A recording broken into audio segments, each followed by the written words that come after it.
This, that, and the third. This, that, and the third. This, that, and this, that, and this, that, and the third. Hey, yo, so usually on Saturdays, we do what we do, and then we'll spotlight an independent artist. Right.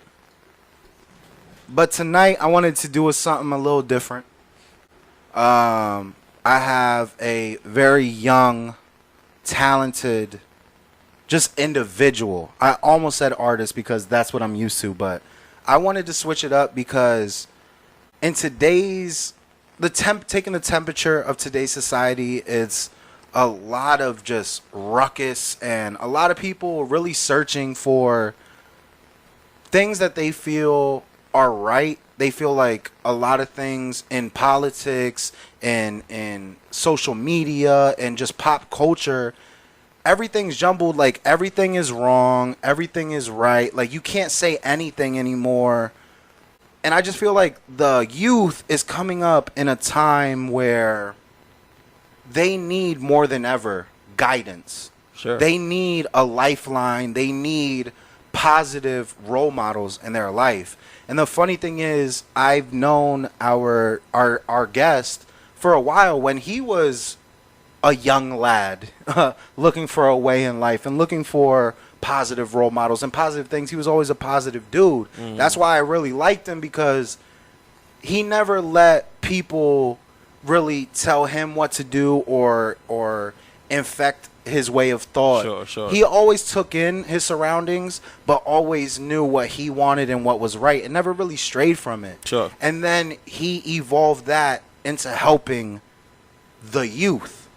And I just thought with the platform that we have, it would be a great idea, with especially the youth really being lost right now, to have a positive figure that they could hear straight from the source. Right.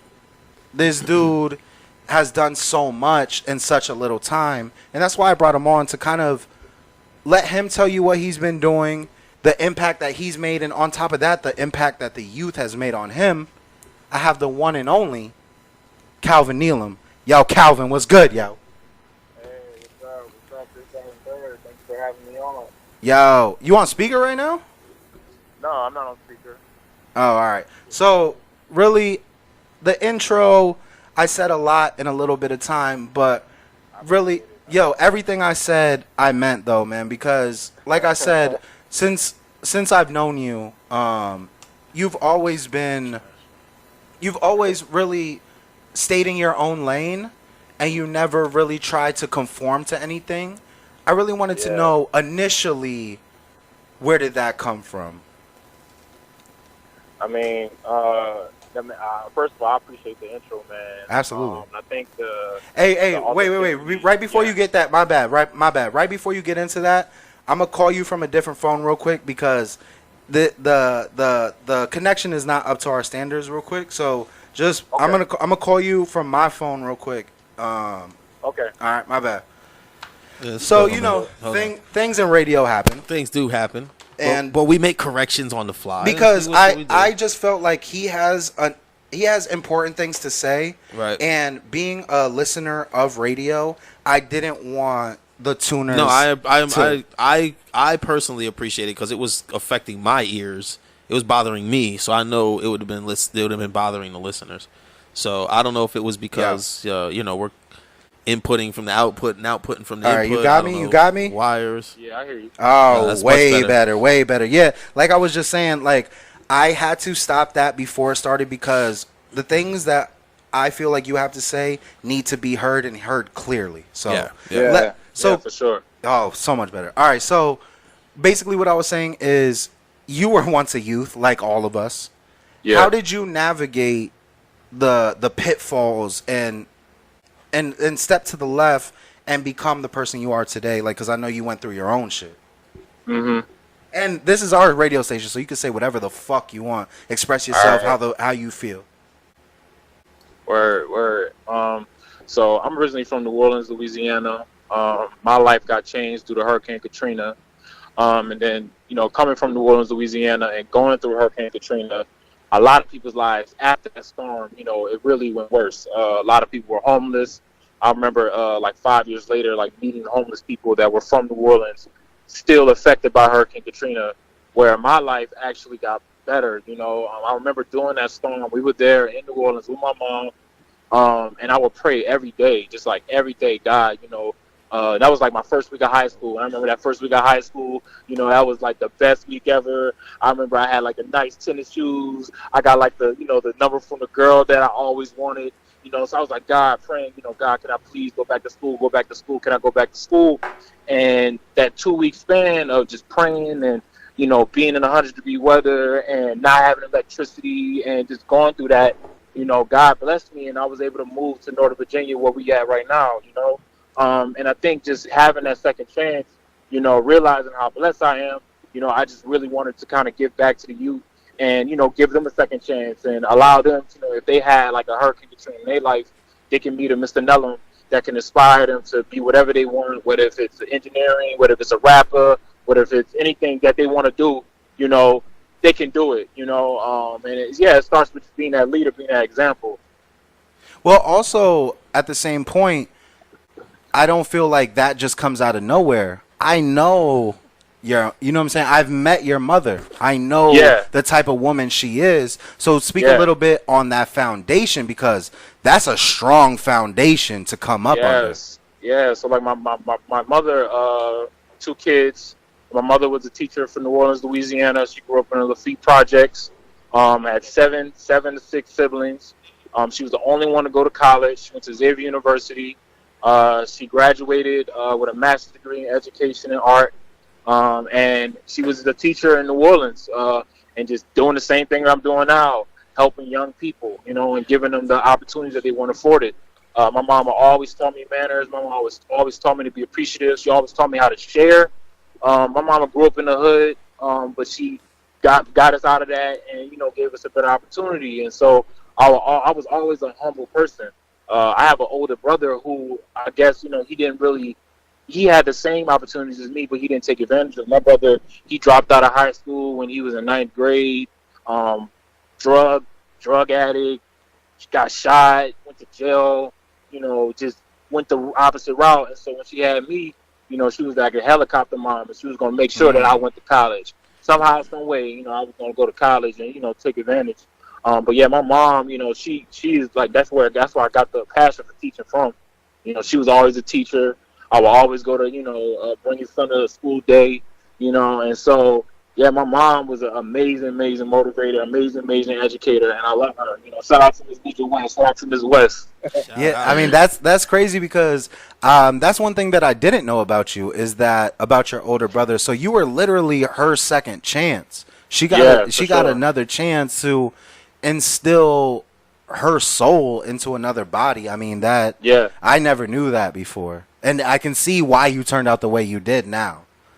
Yeah. I mean, and so you took a little bit of her, and then was your pops around? No, my dad was never around. It was funny. My dad, man, never was around. But this dude lived like 10 minutes away from me, man. The whole time. I know the feeling. Never came. I know the feeling. Just never was in my life, you know. But I never had hate in my heart for him. My mama never taught me hate. I always had love, you know, and whenever I saw my dad, it was love, and whenever he was doing what he was doing, that's what it was. My mom didn't need my dad. I didn't need my dad. My mom, you know, took care of everything, so that was okay, you know. Later on, once I got older, I, you know, started to realize, you know, not having a dad, how that affected me. Yeah. You know, but you know, in all, like, she put love in my heart, and so whenever I had adversity, whenever I used to get bullied, whenever I used to, like, you know, just have some type of adversity in my life, I always approached it with a love heart. I never had malice. I never had hate in my heart. You know, my mom always taught me how to love, taught me how to share, and I think that's really like made my connection, you know, to urban environments and the youth from, you know, that I'm serving. You know, I always was able to be in the suburbs and get the lavish life of being able to rent a game every Friday, being able to get, you know, what I want financially, but still be able to go, you know, to the city and be with my cousins who probably didn't have that, you know, but still be able to relate and empathize and show compassion and, you know, be able to just, you know, have fun with them and just, you know, have a deep connection to the hood and you know, where my mom's from. And so, you know, coming to Detroit, I was like, man, you know, I got to come up here, be a motivator, be an educator, be somebody that's going to, you know, really make a difference and be able to speak their language, you know. And so, yeah. I mean, you jumping the gun just a little bit by talking about Detroit. I really wanted to hold that for a second, but I mean, that's a big reason why I wanted to have you on here. Because I mean, since we're talking about it now, we might as well just skip ahead. I mean, you could have easily went anywhere and made an impact. You could have went. You know what I'm saying? You're from Northern Virginia. You could have went to Maryland. You know what I'm saying? You could have stayed in D.C. But you went to one of the most impoverished. Cities in the United States. Literally almost a third world country, right within the most powerful country in the world. Sure. What led to that decision? Why? I mean, I kind of jumped to conclusions when I was texting my co-host about why I wanted to have you on. I honestly, I never asked you, but I just felt like knowing you, I was like, he's in Detroit. I was like, and I feel like he went to Detroit because he felt like that's where he could make one of the biggest impacts. Yeah, for sure. Yeah, man. So I think it all started like when I was in Norfolk, Virginia, when I was in college, and Norfolk is nothing nice either, yo. Shit. Norfolk, Virginia, man. And I made a lot of bad decisions. I got in trouble with the law, and that kind of like that experience like really taught me like, you know, being in the system. How did your mom take that, yo? Yeah, man. Like just being in the system to hurt her. And just realizing like how like the system does not want us to, you know, flourish and stuff like that. Once I was able to rehabilitate, able to, you know, get myself back together, get back into college, I actually dropped out. I realized that I cannot spend my life not doing my passion. My passion was education. I love talking in front of people. I love helping the youth. I always was around young people as a kid, you know, and I always wanted a challenge, you know. I wanted an opportunity that was going to challenge me. And if I knew that if I could beat this challenge, be effective in this challenge, I could do it anywhere. And so I actually had two opportunities. I had an opportunity to go to engineering school, be a material scientist, and build like the flat screen TVs and the phones that we have right now. I had an opportunity to do that, get a PhD in engineering, and I had another opportunity to be a teacher in Detroit. You know, and my passion, I knew what I loved, I knew what I didn't love. You know, the money was there to go to engineering school. I was gonna say you chose the love over the money right there. Yeah, I did. You know, and that was like, that's the message I want for everyone to get from this interview is that fuck, you know, money, give love. Yeah, do what you love, man, because you're not gonna be happy if you're not happy with what you're doing. You would have been sitting there just building shit for hours, like fuck this job. For real, man. Like, yeah, exactly. You know, and there's a lot of people making six-figure salaries, and they hate what they do. They like it. You know, they just doing it just because, you know, need to make ends meet, and that's okay because sometimes you gotta do those things. But for your internal growth, for your happiness as a person, you know, for you to be happy, for you to really inspire people, you have to be working in your passion. You have to be challenged, you know. And so I was like, you know, I'm gonna go to Detroit, I'm gonna get my master's degree, and I'm gonna be an effective educator. And if I can do that, if I can be effective in Detroit, I can be effective anywhere. And then, you know, like you said, it's a third world country. Yo, 70% poverty. Straight the fuck up. Kids can't come to school because their parents can't afford to get gas money to drive them. You know, transportation, none. So just faced with those disparities and you know, just having those adversities on your plate as a teacher and still being able to effectively motivate them, still being able to effectively communicate with them, still being able to bring hip-hop into the classroom where they can connect and learn physics through that. You know, I really feel like I'm an effective educator because of that challenge, you know, and I love doing what I'm doing. It is hard. It is hard, you know, because we're dealing with poverty. We're dealing with 30 years of poverty. You know, that's the special thing about Detroit. They've had poverty for like the last 30 years due to crack, due to white flight, due to disparities, due to segregation, due to a lot of things that happened in Chicago, you know. And so I was like, you know, if I can be a teacher and be effective and affect change and be positive in that environment where all that is happening, I could be a teacher anywhere and do the same thing. Well, real quick, as just a real quick side note, you mentioned hip hop, bringing hip hop into your classroom, and Yeah. me knowing your taste in hip hop, being a true hip hop head, like I know Yeah. you are, the potency over the bullshit. You're in one, like, as much poverty as it is, the hip hop is like. You're in the home of Jay Dilla. You're in the home. Oh. Detroit has always been a hub for just the illest hip hop because of the R.I.P. struggle. Jay Dilla. Yo, R.I.P. JD all fucking day. You know what I'm saying? DC love JD all day, but you're in the hub of such great hip hop. Like I said, Yeah. one, because the illest hip hop comes from the struggle, and what bigger struggle than Detroit? On top of that, you Yeah. got Motown and all that. Just a real Yes. quick side note, we'll get back into the teaching and the youth, but real quick, just as a hip hop head, I'm curious because I'm a little jealous. Like, I never thought I would say I'm jealous you live in Detroit, but you know what I'm saying? It's hip hop. Like, woo, what was that like?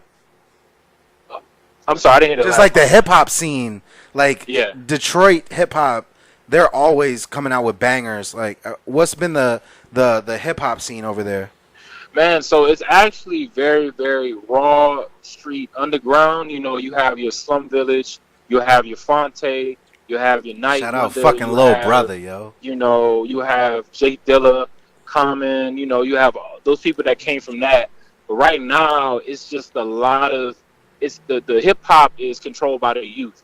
And the voice of the youth is it's a voice of not despair, but it's kind of like a call out saying like, Help. this is what we've been dealing with for the last 30 years through the crack, through drugs, through segregation.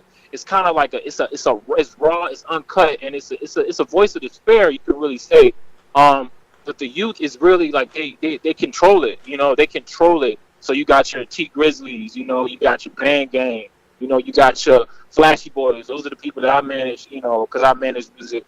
Those are the people that I manage, you know, and it's raw, it's uncut, and it's real, you know. Like it's you got 8-year-old listening to T Grizzly talking about, you know, what they talking about. It's raw, you know.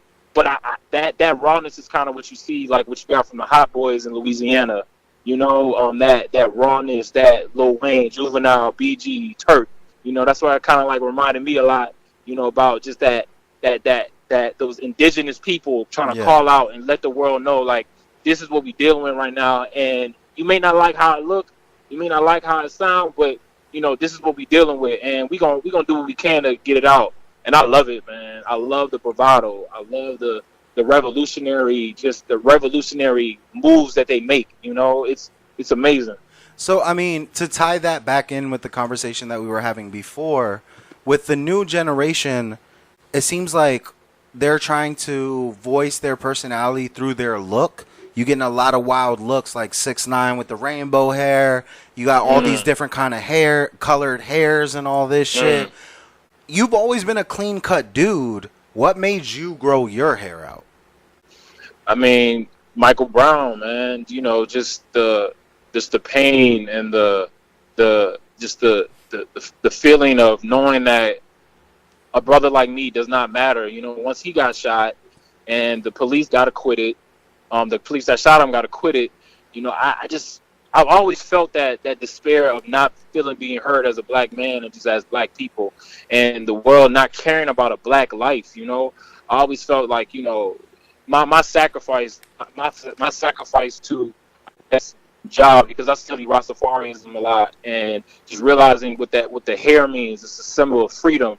It's a symbol of, you know, humbleness. And you know, I'm gonna grow my hair out for God. I'm gonna grow my hair out for the misfortunate, the people that don't have it. You know, once he got killed, I was like, you know, I'm just grow my hair out until they stop killing us. I'm gonna grow my hair out until they stop killing us. Your hair gonna be long as shit, bro. And it's long. And whenever I tell people that, I'm like, look at my hair now. Look how long it is. And then I was talking to one of my friends. He was like, "Man, I hope you cut your hair." Pretty much saying like, "I hope they stop killing us." Well, I know when we get the selfie with you with the fresh Caesar, that'll be a great day, right? Like, you get a fresh bald fade, we know we good now. Yeah, but man. Do you see that happening? I don't. Nah, man. It's an expression, man. Like, our hair as black people, like, well, African people, African descent, our hair is different from any other culture. You know, if you go to like Japan or Asia where it's very homogeneous, you don't see too many African people. If you're African and you have that hair, they're gonna walk up to you and try to touch it. They're gonna walk up to you and try to take pictures of it and stuff like that. Our hair in Africa and African antiquity, that was our way of getting closer to God. And the longer it was, the longer that expressed our journey through our process through knowing God and knowing ourselves. And so, I grow my hair out just as a sacrifice, and for some people it may look quote unquote dusty or quote unquote dirty, it has a negative connotation to it. But if I'm talking to like a Jamaican who is probably a Rasta, when they look at my hair, they're like, man, I appreciate your process. How's your process been? I love your hair. They show me that love. It's a different perspective, So whenever I'm talking to people with my hair, they're like, man, how you do that? It's because it's a sacrifice. It's a sacrifice for my people. It's a symbol of just the pain and the debts and stuff that we've been going through for the last forever. I love my hair, man. Has that brought you any closer to your students? Being that when they walk into a classroom, they don't see just some professor. They see somebody who they can relate to. For sure. Off jump, man. Like, that's the beauty of, that the social cues, the Christopher Hemden, he's an author, he's an educator. Who was that? Who was that you just said? You just broke up. I didn't want them to miss that. His name is Dr. Christopher Hemden. He is a PhD professor at Columbia. He's also a hip-hop educator, black. A book called For White Folks That Teach in the Hood, and the rest of y'all too. And it's the book pretty much that teaches people that come from different cultures and they're teaching in urban environments how to connect with their kids. And so the hair is it's a social cue. It is a symbol that represents them. And I majority teach all black kids. And so when they see my hair and they see it dreaded, they see it, dreaded out, they're like, okay, he can connect with us somehow. So let me open up to them a little bit. Let me open up to Mr. Nellum a little bit. I can be comfortable. I could be myself with Mr. Nellum, Yeah, man. So, I mean, does that, you relating to your students within the classroom, how has that overflowed into the streets where now they see you outside of the classroom where you're able to just be Calvin and really just talk with them, and then that has to spill over into just building up the community. And then you had a theory, not a theory so much, but we had a conversation about you buying back the block. What is that about? Yeah, man, because the black community, I feel, we've gone through we have trust issues because we've been abused, we've been used, and there's a lot of people that don't look like us who are enemies, and a lot of people that look like us that are enemies, and so my ability to be able to speak their language at the same time be able to speak academically, I use it as a tool to connect the tools that I have, as far as like power economics, buying back the block, using clean solar energy, the academic language, being able to translate it in a medium that they understand. They're able to understand that I'm not an enemy. They're able to understand, like, I'm somebody that came here to help. Like, when I first got to Detroit, I didn't go straight to the library. I didn't go straight to the university. I went straight into the hood. I went straight into the hood to play basketball with the kids that are from those communities, just so I could see how they talk, just so I can see how they communicate. And you know what I found out? That they're no different from the kids in Baltimore, no different from the kids in D.C., Alexandria. You know what I'm saying? Like, they're not the same, but they have their differences, but they all still have the same want, which is they need the figures, they need the role models, they need the resources, they need the motivators that's going to get them to where they need to be so they can empower themselves. So buying back the block, there's a big key term of getting out the hood. I'm gonna get this education, I'm gonna get this money so I can get out the hood and move into the suburbs. But now you got the suburb people calling the cops on the black people, trying to get them out the suburbs. So it's like, where are we gonna run to? Why we have to get out just so we can be accepted? Very true. Buying back the block is just a concept. I think is just taking control of the neighborhood that you grew up with. Taking control of the neighborhood that grew you, and giving them power, giving them knowledge, giving them resources, teaching them how to police themselves, protecting ourselves. You know, that's the big concept. I really think being in Detroit really taught me how to really taught me, you know, how to facilitate and move through. Yeah, no, I mean, so this is B Soul right here. I just been kind of sitting back in awe, just listening to all the stuff that you've been talking about. You're obviously making a huge impact, and you're teaching, and that's huge because you have a direct plug-in with the youth in the community. Yeah. Do you teach a specific? Are you just teaching one subject at you know what I mean? Are you teaching a vast majority of things? Is there a background involved? Yeah, so I teach physics. I got a degree in physics, so that is my specialty. I teach science, math, and physics. I can teach calculus 1 through 4. I've taken quantum mechanics, so I can teach like higher level quantum mechanics. But I mainly just teach physics. And my new field that I really have found a passion for is robotics. So I know how to build a robot. I teach a robotics class. You got award-winning teams, don't you? Yeah, yep. Woo! So I've had a robotics team. Interesting. For the last 2 years. Stun on them real Academy quick. Jaguars, Robo Jags. Hey, go Jags. Hey. Yeah, man. And so, so that's my primary goal. But I also teach, I won't say I teach it, but I'm a music manager. So I try to put kids in studios to kind of give them an outlet so they can express themselves.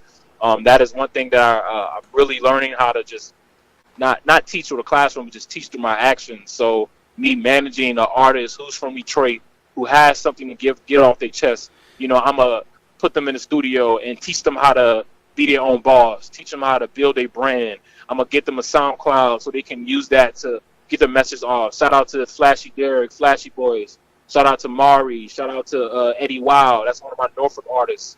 That's so weird that you're managing these music artists, and I happen to be a part of a radio station. Of man. Only independent artists only. How interesting. So you already know it's always love on this side, man. Like, that's a main reason why I wanted to have you on. I could have a million fucking rappers on just talking about the same shit, how they're doing something different, and we play a song and they sound exactly the same, and blah, blah, blah. Instead of doing that tonight, I definitely just wanted to show people that throughout all this negativity, like, that's all you see on the news and social media. As soon as you open your phone, like, you don't even have to open your phone. They'll send you notifications about some negative shit. Sure. So I just wanted to still give people that sliver of hope. Like, look, there's still good people and good things still happening. And you could do the same thing. Like, if you're out there and you have a passion for your community, or you have a passion for your for the future generations, and you want to show them that, look, growing up, I grew up different than y'all. Like, we did shit different. Like, instilling values, that shit's not there anymore. Before we had you on, beginning of the show, we had a conversation about the normal household is no longer the normal household. Not at all. It's not a mom, a dad married and then had kids and then everything is peachy. No, it's a mom with 3 kids who finally got fed up and maybe not even divorced because never got married, with a new dude, and he's trying to figure out how to teach his new kids. Like, you know what I'm saying? Like, there's so many different situations where what you're saying can be implemented in everyday life. You don't have to be a teacher. You can be a stepdad raising a young kid of color, whether it be Latino, Asian. Asian's a color, right? I would think so. Okay, they're yellow. I mean, they're not white. Redskins, shout out, white, you know? Yeah, exactly. Or white. It doesn't even matter. Like, fuck color. Like, some of these white kids be wilding out. Like, they need their ass whooped. Like, you know what I'm saying? So, for sure. You hear the teacher. You know.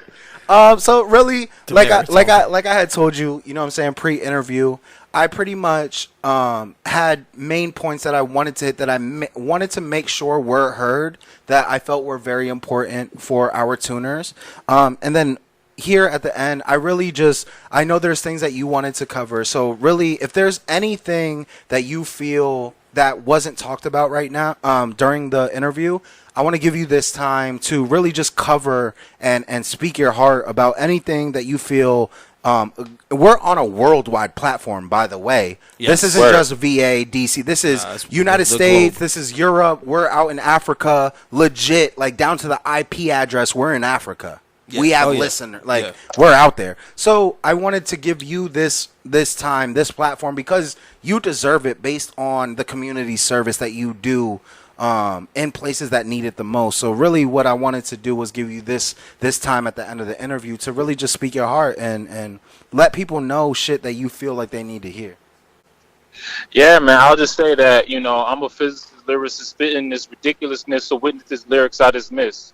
Nah, I'm a physicist. I was ready for the bar. I thought the bars was coming. Oh, shit. He's got it going. And so I started off with that, and that's from Christopher Emden, aspiring educator. All my motivators, my educators, my leaders, we need you all. We don't need any more basketball players. And I love rap, I love music, but we need more teachers, man. Like, we need more people that's gonna go into the classroom and be a leader, man. Like, they should probably start paying teachers, though, right? What'd you say? They should probably start paying the teachers then, right? Yeah, man. God damn. But that's gonna come. That's gonna come once we realize the need for it. It's a big disparity right now. Where the teacher shortage, where almost majority of a lot of schools, and I can speak for just from my school district, a lot of the teachers, they just don't want to be teachers no more because the resources are low, the pay is bad, the classrooms are getting bigger, but that shouldn't be a reason why you shouldn't be a teacher. That should be a reason why you should be a teacher, because the disparity is so bad. Like, we have kids who literally don't know manners. They don't just know how basic elements of human being. Right, and some of their parents don't know how to do that. And so you're not only teaching the kids, you're also teaching the parents how to do certain things. Financial literacy, like those leaders, those educators, like the Black Panthers, those are like, they were literal educators. Like, they read books, they wrote books, they were scholars. Like the Tupac was a scholar, J. Cole was a scholar, Kendrick Lamar is a scholar. Like they are. Didn't Kendrick just win the Nobel Pulitzer Prize? The Pulitzer Prize. I was gonna say Nobel Peace Prize. Yeah, Kendrick just won the goddamn Pulitzer. How do you say? Yeah, he got a Pulitzer Prize. Shit, right, first rapper to ever do that. Yeah. And so pretty much what I'm saying is that the investment in the expression, the investment in the art, that is all supplementary to the investment in the mind.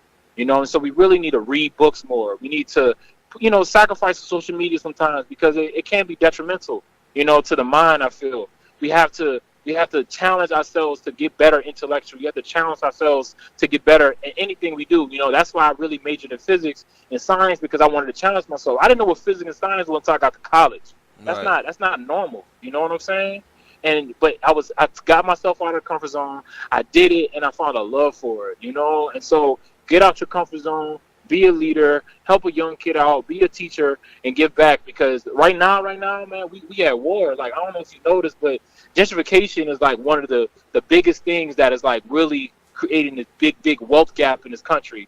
DC, New Orleans, LA. Bro, DC so gentrified, Detroit, it's ridiculous. Philadelphia, all those cities where they were predominantly. I don't see why you would gentrify Philly. My hometown is gentrified. Shit. Chicago, they were being moved out. Like, we're being moved out because we don't have financial literacy to own things. We don't have the money to own things, And that's the easiest way. Dr. Carl Anderson said that's the easiest way to enslave and oppress people is through economics, And so the mind, the investment in the people, we really need to focus on that. I don't support Trump, I don't support any of that hateness, If anybody's coming at you with that hate, that ignorant mindset, you can either educate them or you can move away from them, because a lot of miseducation going on in this world. And so that's even more important to get education, to invest in your mind. When everybody talking to that foolishness, when everybody talking that Trump stuff, man, don't be scared to ever fight against that stuff, man, because that stuff does not flourish when it's righteousness prevailing. You know, that stuff does not flourish when, you know, you are speaking realness and you confident and you're not going to sit down because you know what you're preaching is right. You know that you're being righteous. You know, so don't be scared to fight and stand up for people, man. You got people getting their families cut off. You got people getting families stripped away from them.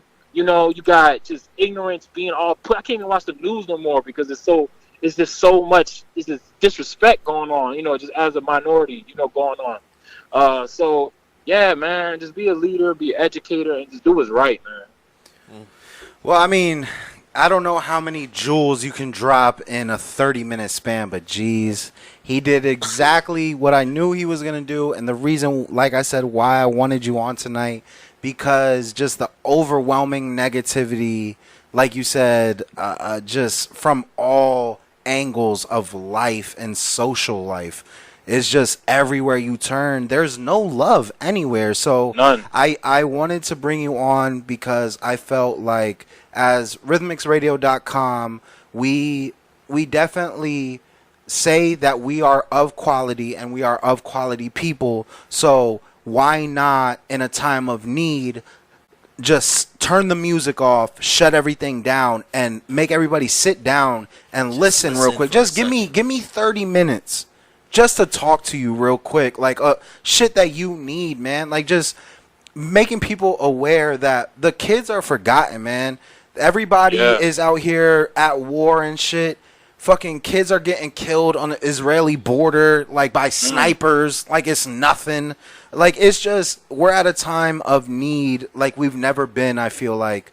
Well, maybe not never been, because there's been a lot of fucked up shit throughout history, but I felt like I couldn't sit here, as mad as I get, and have the fake outrage of I'm boycotting this and I don't like this, but not do anything about it. Yeah. I have a platform.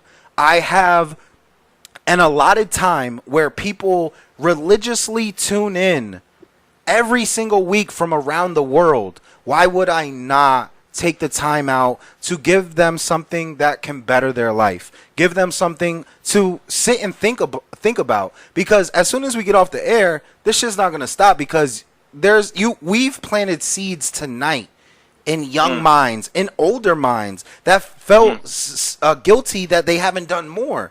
And this might inspire somebody to take that leap. You know what? I'm going to go finish my school. I quit. I'm gonna go back. I'm gonna join this group in my community to help clean up my neighborhood. I'm gonna do this, that. Like, who knows what tonight will bring forward? All we can do is plant those seeds and hope. I mean, and hope is such a pitiful word. Fuck the word hope. This will make people wanna inspire people to wanna go out and do. Like, not just hope for change, but be a part of change. Make it happen. You know, make it happen. And that's why I wanted you on tonight, because you didn't hope for change. You're out in literally in the trenches, bro. Out in Detroit, the D. You out in the D, fucking putting in work where they need it the most, man. And I wanted to take the time to let you know that all you're doing is not going unnoticed. I've watched you on social media for a long time. I've seen all your journey for a long time. I've seen you post over and over conventions you go to, the competitions you go to with the young children, like the shit that you're cleaning up with the community, like. Even though I'm not sitting there liking it and commenting, sending prayers up, like that shit's phony to me. Like I actually wanted to hope that this, and there's that word hope again, but wanting to give you a platform that maybe you will inspire the next person to stand the fuck up, and you know what I'm saying, and go do it, yo. And I appreciate everything you're doing, bro. Booze Naps, man. Hey! Slap of the night. Man, listen to that, man. Booze Naps, man. Listen to that Booze Naps, bro. Listen bro, to that Booze Naps love video, it, man. Bro. Love is love. You already know.